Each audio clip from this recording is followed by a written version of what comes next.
배우자가 사망하고 받고 계신 유족연금이 있으신가요? 그리고 이제 곧 기초연금을 신청하거나 받고 계신가요? 만약 이렇게 기초연금을 신청하셨으면 받던 국민연금을 못 받을 수 있습니다. 평생 연금을 받을지 못 받을지에 대한 중요한 내용이니 끝까지 시청 바랍니다. 시청하시면서 구독과 좋아요 부탁드립니다. 안녕하세요. 볼견복지부입니다. 오늘은 지난 시간에 이어서 기초연금과 국민연금 상관관계에 따라 연금 수령이 어려워지는 경우에 대해 말씀드리고자 합니다. 지난 시간 영상에 대해 간단하게 다시 말씀드리자면 기초연금을 신청할 때 부부 가구임에도 단독 가구로 신청하면 국민연금인 유족연금을 신청하지 못할 수 있다는 내용에 대해 말씀드렸습니다.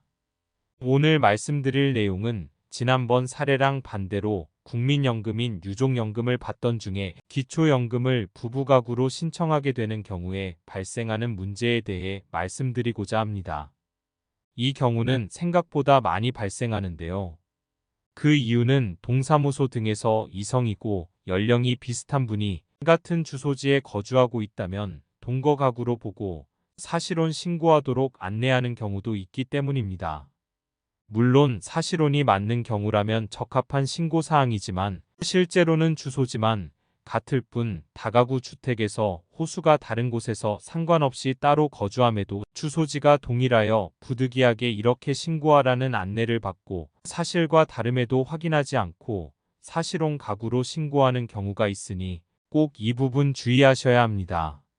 이런 사례가 어떨 때 문제가 되는지 알아보겠습니다.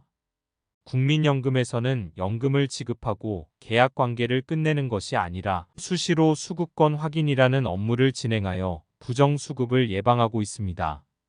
즉, 분기에 한 번씩 잘못 지급되고 있는 연금이 있는지 살펴보는데 이때 살펴보는 것 중 하나가 유족연금 받는 배우자분이 혼인을 하였는지에 대한 것입니다.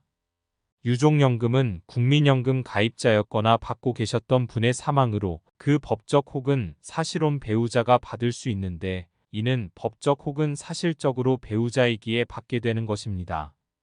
그런데 법적 혹은 사실적으로 인정된 그 혼인관계가 다른 분과의 또 다른 혼인이나 동거가 새로 발생한다면 기존 법적 혹은 사실적 관계가 끝난 것으로 더 이상 유족연금을 받을 수 없는 것이지요. 이 부분을 잘 기억하셔야 다음 이야기가 잘 이해가 되실 겁니다.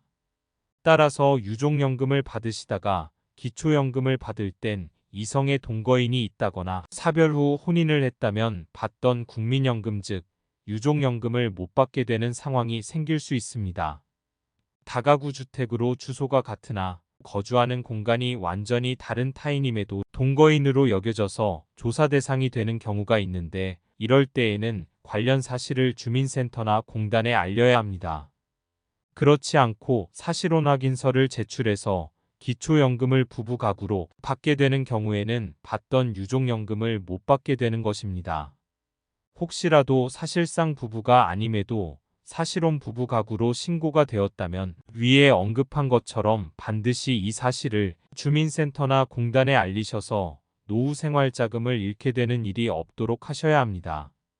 한번 없어진 수급권은 다시 생겨나지 않으니 이 부분 꼭 기억하시기 바랍니다.